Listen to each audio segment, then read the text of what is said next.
America army force এবং চীন army ফোর্সের মাঝে লড়াই হলে কে জিতবে আর কেই বা হারবে।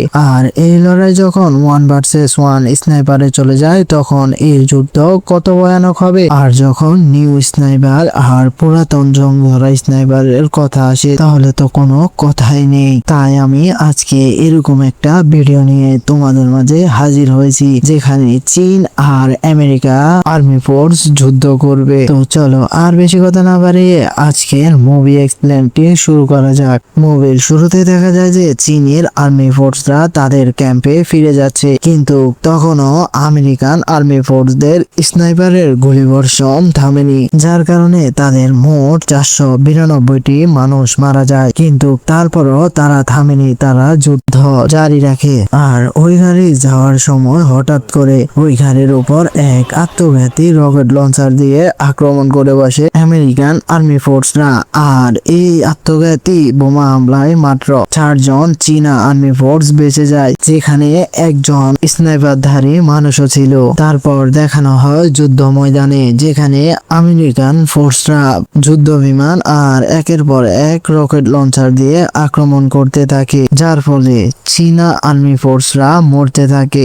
আর যারা বেঁচে যায় তাদের অঙ্গ প্রত্যঙ্গ ছিন্ন ভিন্ন হয়ে যায়। আর তারপর দেখানো হয় কারো হাত নেই, কারো পা নেই, আবার কারো পেটের মাঝখানে অনেক ভয়াবহ আঘাত। তারপরও তারা তাদের মনোবল হারায়নি। আর তখন তাদের কাছে খবর আসে তাদের ক্যাম্পে যে কজন আর্মি ফোর্স আসার কথা ছিল ওইখান থেকে মাত্র 4 জন আর্মি ফোর্স ফিরে এসেছে, আর সবাই বোমা হামলায় মারা যায়। তখন অফিসার বলে সবাই মরে গেছে, আর কি হবে। তখন ওই স্নাইপার বলে ওঠে, স্যার আমি যুদ্ধ করতে তৈরি আছি, আপনারা তৈরি তো? তখন ওই স্যার বলে, আমি আর তুমি তৈরি থাকলে তো হবে না, এখানকার সবাই তৈরি থাকতে হবে। তখন সবাই উঠে বলতে থাকে, হ্যাঁ স্যার আমরাও প্রস্তুত আছি, হয় মারবো না হয় মরবো। তখন ওই স্যার বলে, তাহলে তোমরা বসে আছো কেন, চলো যুদ্ধের ময়দানে। তারপর দেখানো হয় আমেরিকান আর্মি ফোর্স এবং চীনা আর্মি ফোর্সরা খাদের মাঝখান দিয়ে গড়াগড়ি ও হামাগড়ি দিয়ে আগাচ্ছে। চীনা আর্মি ফোর্সরা মাটির কাভার নিয়ে তারা হোল্ড করতে থাকে, আর আমেরিকান আর্মি ফোর্সরা কিছু না বুঝে উঠে তারা আগাতে থাকে। কিন্তু তারা তো আর জানে না এখানে চীনা আর্মি ফোর্সরা মাটির পিছনে কাভার নিয়ে তাদের জন্য বসে আছে। আর তখন দেখতে পাই যে চীনা স্নাইপার এক দুর্দান্ত জায়গায় হোল্ড করে বসে আছে, যেখান থেকে পুরো যুদ্ধ ময়দান স্নাইপার দিয়ে ব্যাকআপ দেওয়া যাবে।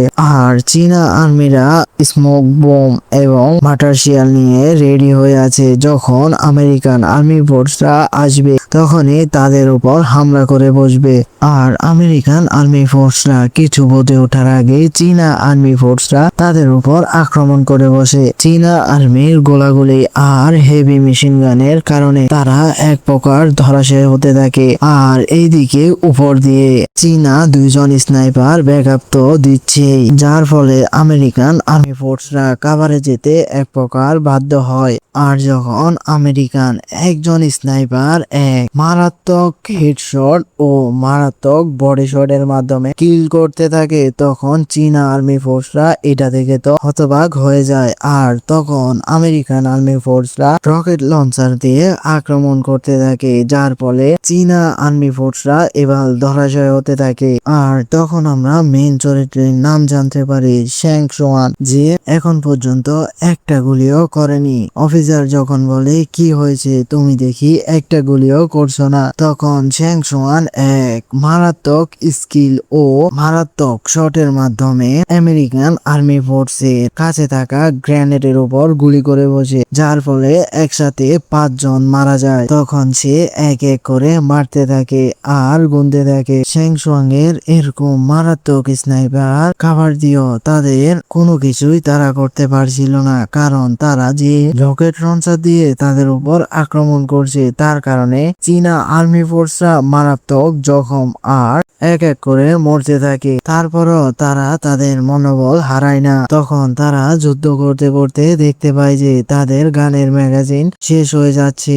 আর তখন তাদের হেভি মেশিন গান ধারিত মানুষদেরকে বলা হয়, যাও তোমাদেরকে আমরা ব্যাকআপ দিচ্ছি, তোমরা গানের বুলেট নিয়ে আসো। ওই 2 জন গানের বুলেট আনতে যায় আর উপর থেকে তাদেরকে তাদেরকে চীনা আর্মি ফোর্সের স্নাইপাররা ব্যাকআপ দিতে থাকে, যার ফলে তারা বন্দুকের ম্যাগাজিন আনতে সফল হয়। আর তাদের এই দুর্বলতার সুযোগ নিয়ে আমেরিকান আর্মি ফোর্সরা তাদের কাছে চলে যায়, যেখানে এক প্রকার হ্যান্ড টু হ্যান্ড ফাইট শুরু হয়। আর এখানে দেখা যায় যে আমেরিকান আর্মি ফোর্সরা তাদের কাছে থাকা গ্রেনেডটা তাদের সাথে নিয়ে চীনা আর্মি ফোর্সের উপর ঝাঁপ দিয়ে বসে। তখন একজন চীনা আর্মি ফোর্স ওই মানুষটাকে নিয়ে একদিকে সরে যায়, যার কারণে চীনা আর্মি ফোর্সের কিছু সৈনিকরা বেঁচে যায়।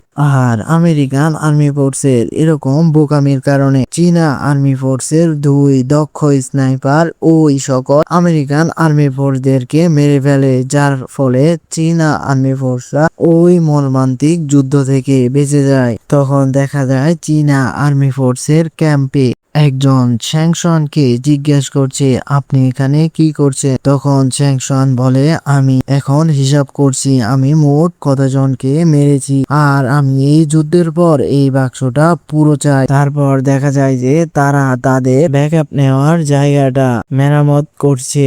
আর তখন ওই ক্যাম্পে কমান্ডার একজন স্নাইপারকে জিজ্ঞেস করে স্যাংশন কি স্নাইপারের জন্য দক্ষ কিনা। তখন ওই স্নাইপার বলে, আমি এইসব স্নাইপারকে ঘনায়ও ধরি না। আর স্যাংশন তার কথায় পাত্তা না দিয়ে এখান থেকে চলে যায়। তখন দেখানো হয় তাদের কাছে উপর থেকে অর্ডার আসে, তাদের এক জায়গায় আজ রাত রেড দিতে হবে।